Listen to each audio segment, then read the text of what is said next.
This video shows mesh and nodal analysis. So here we have a typical circuit with two voltage sources and three loops. So we have the loop A, loop B, and loop C. And so we want to build up our resistance matrix and our voltage matrix so we can determine the loop currents. So our resistance matrix is going to be a 3 by 3 because we have three loops, A, B, and C, and then we will also have three rows going here.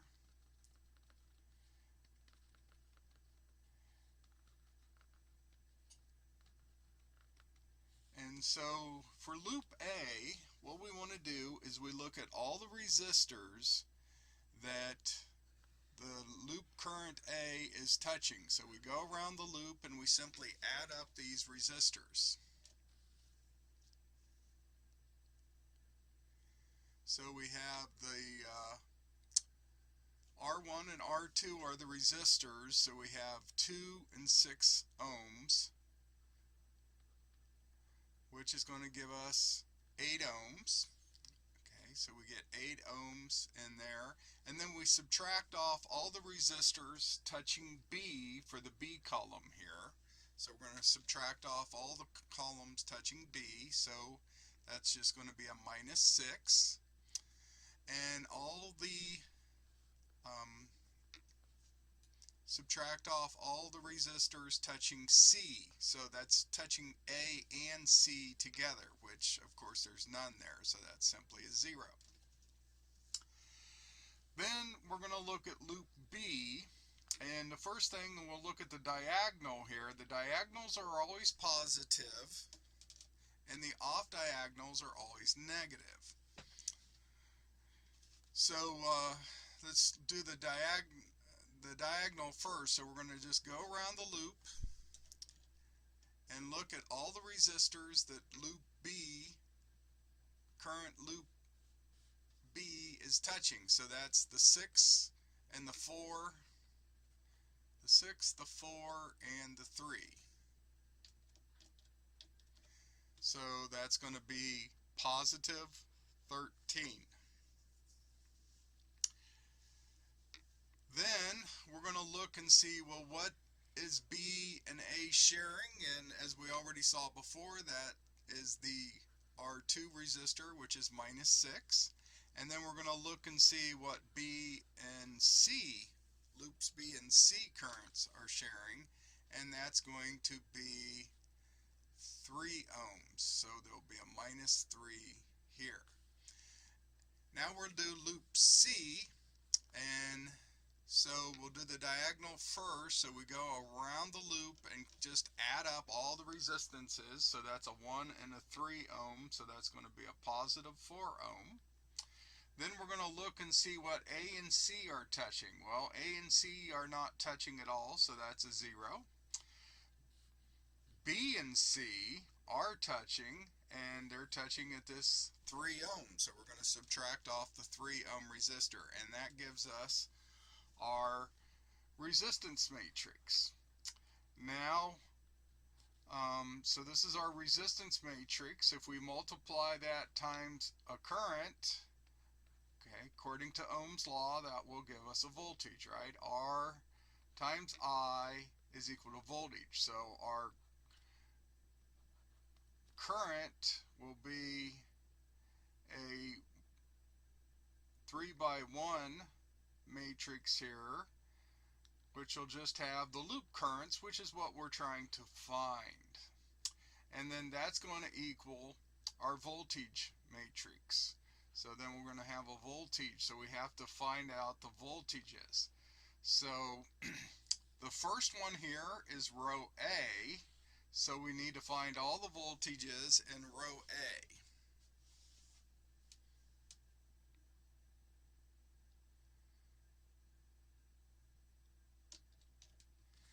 And so, of course, if we come up here, we see that there's a 10 volt in loop A here. There's a 10 volt battery.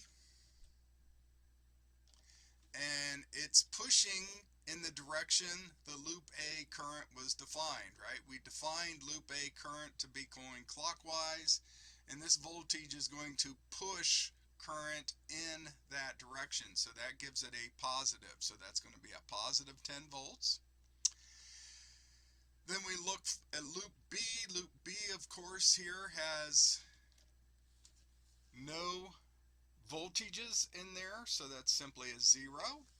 Loop C over here, loop C does have a voltage, and so the loop C voltage is pushing in the opposite direction that we defined the current IC to be going in. So we define all our currents to be going in a clockwise direction, but the positive of E2 is pushing against that defined current, and so we'll make that a negative, and that's a 5 volt battery. And so this is our matrix. So if we come over to our Octave software, or use a different calculator if you want, but I'll build my R matrix.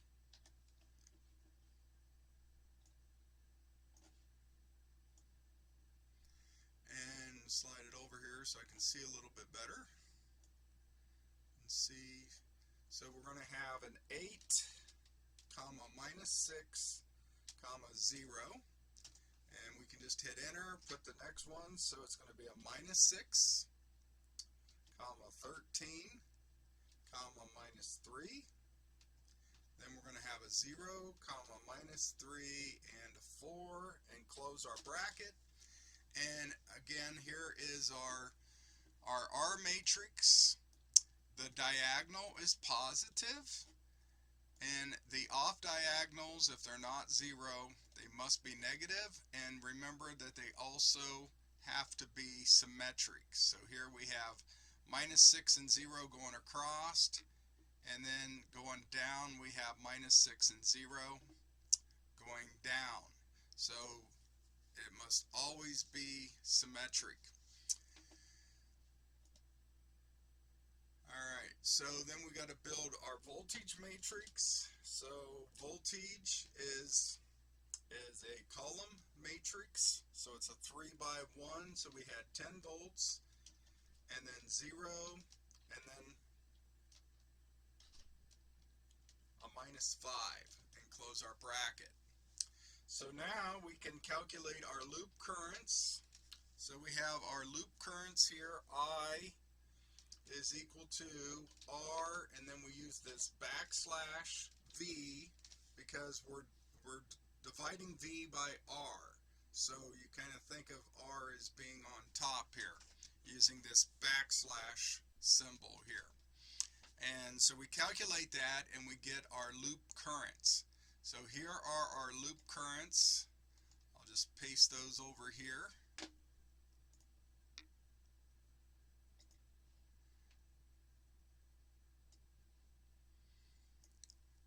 Alright, and so now we can the top one, as we see over here, right, the top one has been defined by the way we built our matrix. The top one is the IA current. Alright, so we have that IA is 1.7. Now there's no K's, these are not kilo ohms, everything here was ohms, so this is actually amperes, so these are all in amperes. So IA is 1.70 amperes. IB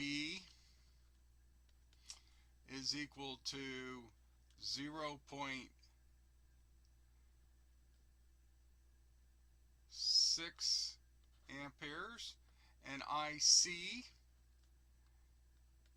is minus 0.800 amperes. Now remember, what that negative means is we defined IC as going clockwise.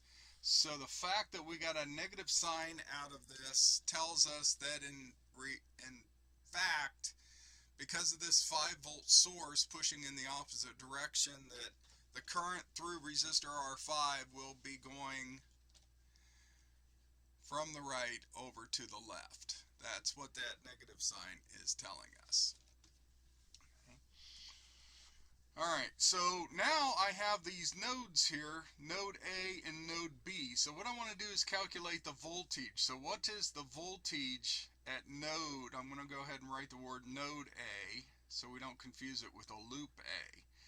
And so that voltage, using Ohm's law, we have the current IA going down and the current IB going up. So those two are opposing each other. So it's going to be IA minus IB. They're opposing each other, so it's a negative sign there. Times the resistance of R2. Okay, so if we we'll have 1.7. Oops, that's supposed to be a 1 there. 1.7 minus 0.6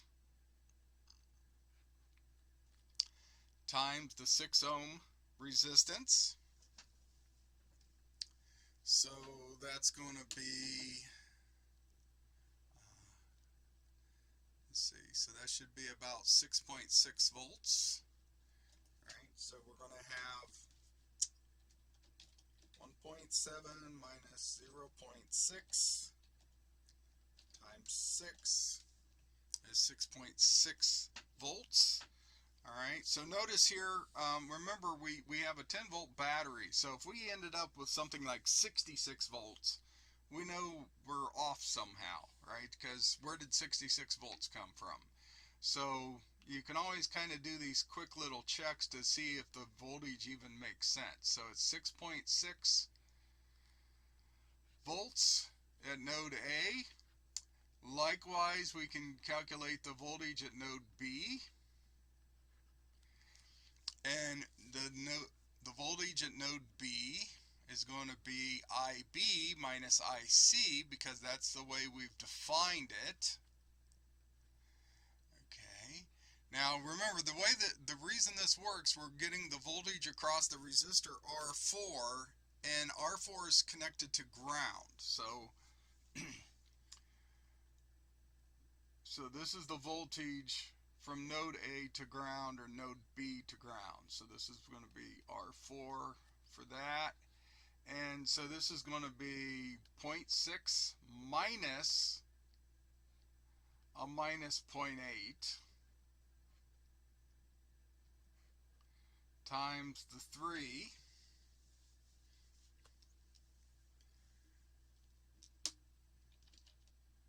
So we're going to have 0.6 minus a minus 0.8 times the 3. Okay, it doesn't like that, so I'll put some parentheses around it. And so that gives us 4.2 volts.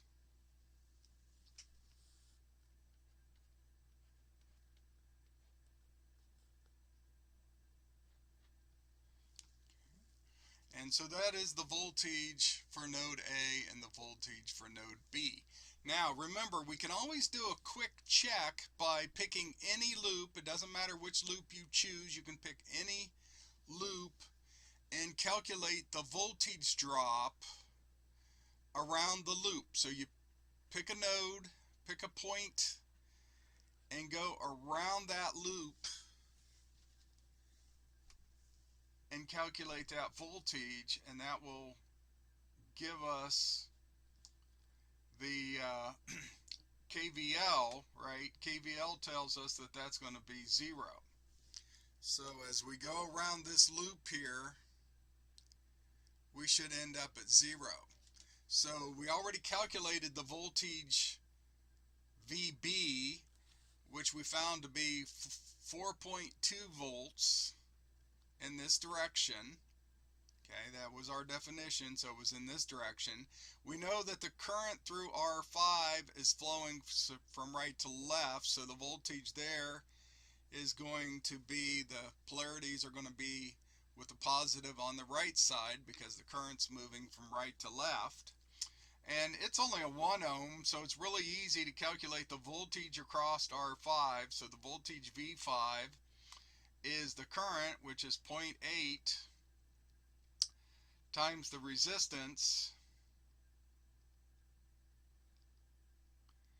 which is 1. Alright, so that's going to be 0.8 volts.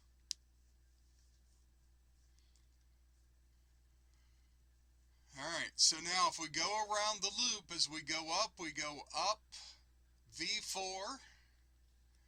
So we're going to have V4 plus V5 is going to equal to E2.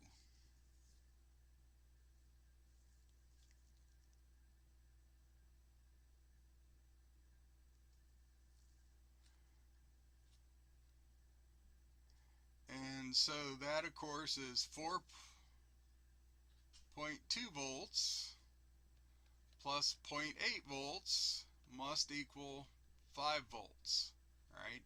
And so this satisfies Kirchhoff's voltage law, that as you go around a loop, the sum of the voltages are equal to 0, or the sum of the voltage drops across resistors are equal to any supplies.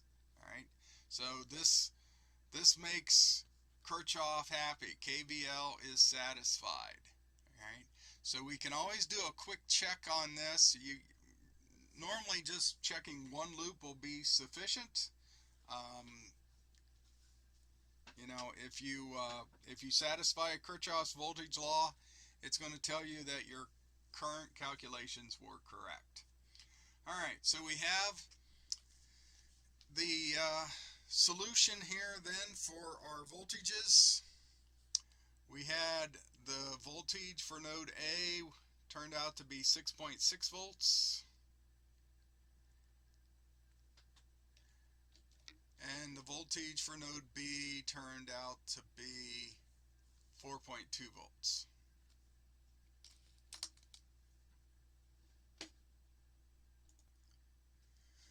Alright, so let's take a look now at nodal analysis. So with nodal analysis, what we want to do is we're still effectively going to solve Ohm's law, but what we're going to do is we're going to look for voltages.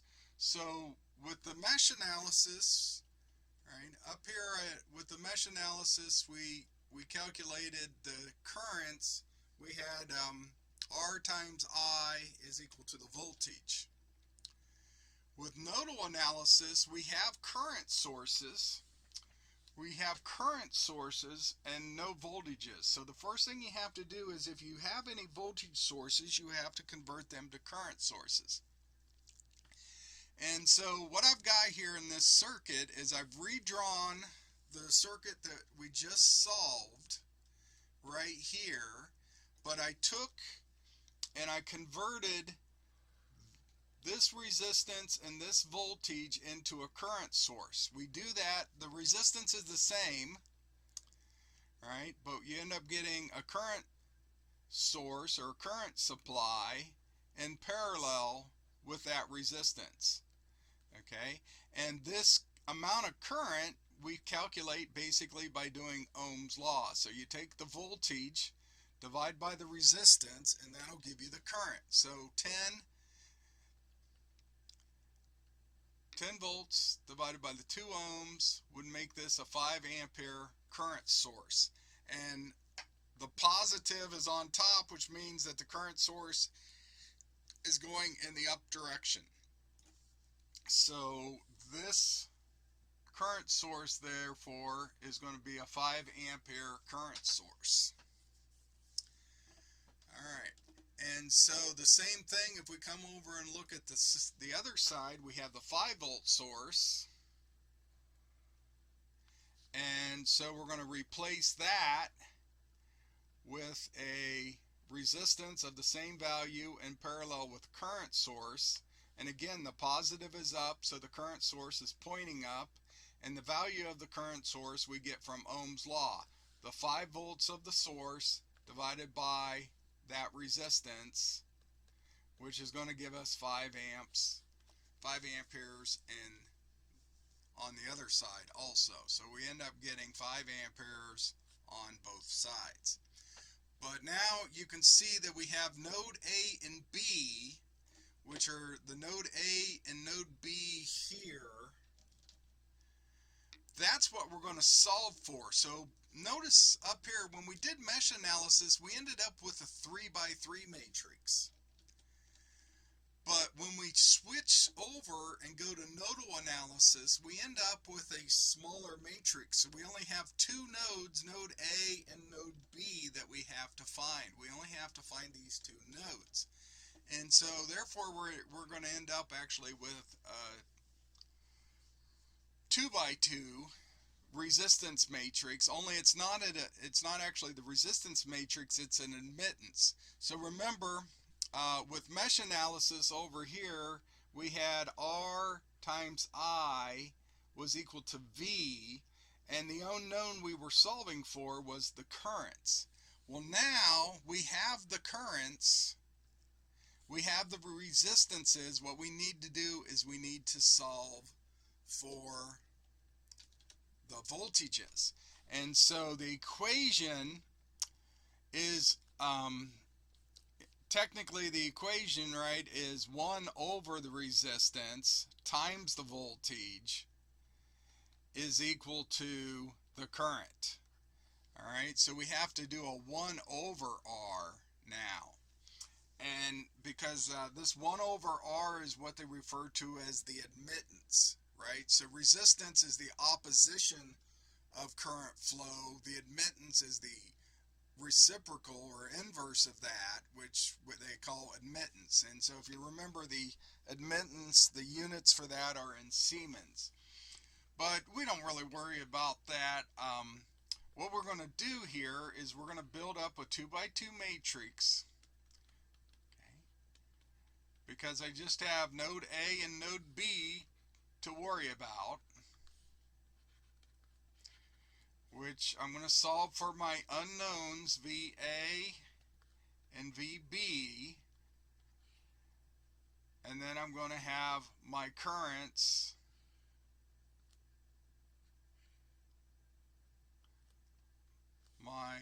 my 2 current sources here.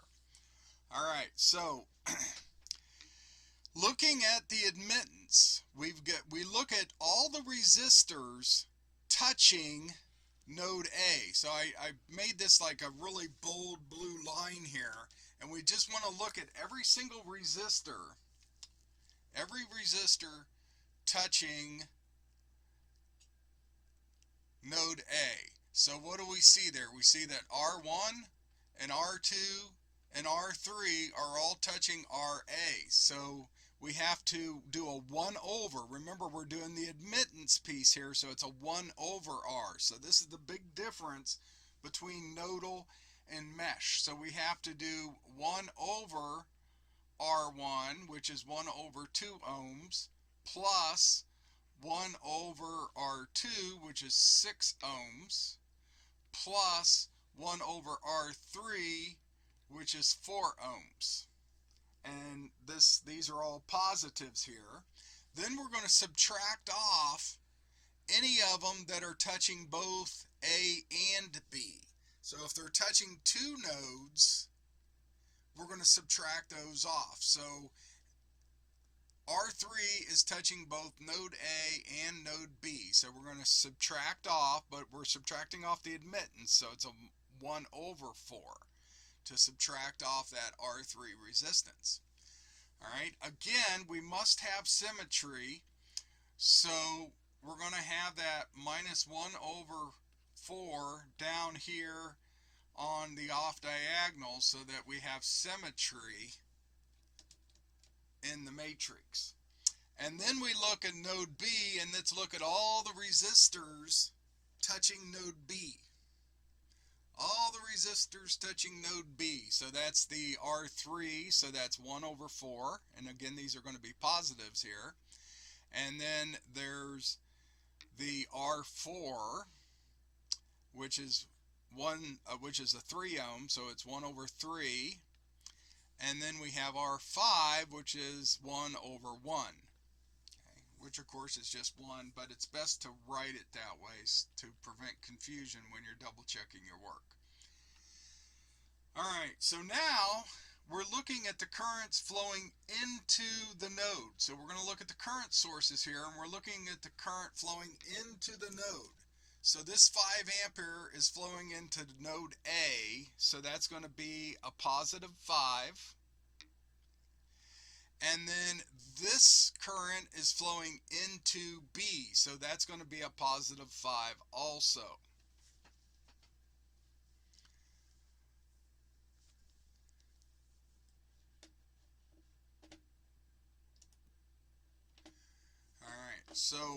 So we have a positive 5 and a positive 5. If the current source was flowing out of the node, we would subtract it.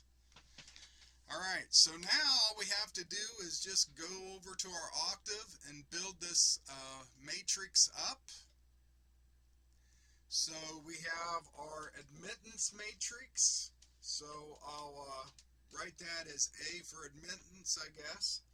And so that's going to be 1 over 2 plus 1 over 6 plus 1 over 4, comma, minus 1 over 4, hit enter, minus 1 over 4, comma, 1 over 4 plus 1 over 3 plus 1 over 1, and close that, and there is my 2 by 2 matrix. Alright, and now remember, these are small numbers because these are admittance. Okay, these are units of Siemens. These are 1 over the resistance. And then I'm going to build up my current matrix, okay, which is going to be a 5, and hit enter, and on the next row make it a 5. Now I'm going to calculate the voltage is going to be the R backslash I now. Or, excuse me,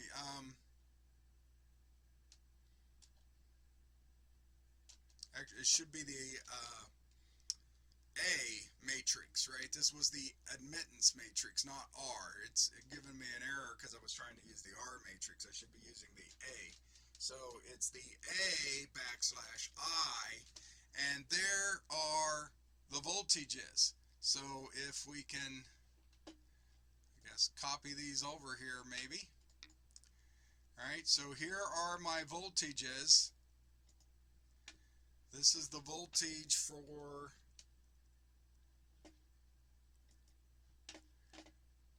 node A, and a voltage for node B. And so if we scroll back up, right, we had 6.6 for node A and 4.2 for node B. So this was nodal analysis. Again, all we have to do, you don't have, I mean, technically the theory of this works because it satisfies Kirchhoff's current law. So nodal analysis is basically applying Kirchhoff's current law. But we really don't have to get too concerned about that. We just have to look at the nodes, identify the nodes, all the resistors that are touching the node, we add the admittance, so we add 1 over the resistor value and add those all up to get that diagonal. And then we look at the other node that is touching, and we do the same thing to we just look at all the resistors that are touching that node and add the reciprocal, the admittances up, so it's 1 over the resistance values, and then any of them that are shared we need to do a subtract of the admittance, so 1 over the resistance, and then we take the current. So if the current's flowing into the node, it's a positive. If current is flowing out of the node, if current was flowing down, if we had a current source pulling stuff out of B, then that would be a negative sign. And add them up and solve it. Just stick it in the calculator and let the calculator solve it, and there's your nodal analysis.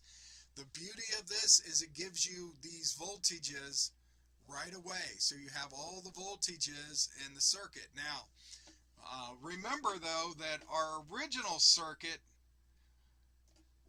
actually had voltage sources, not current sources in them. So then we, you know, if we wanted to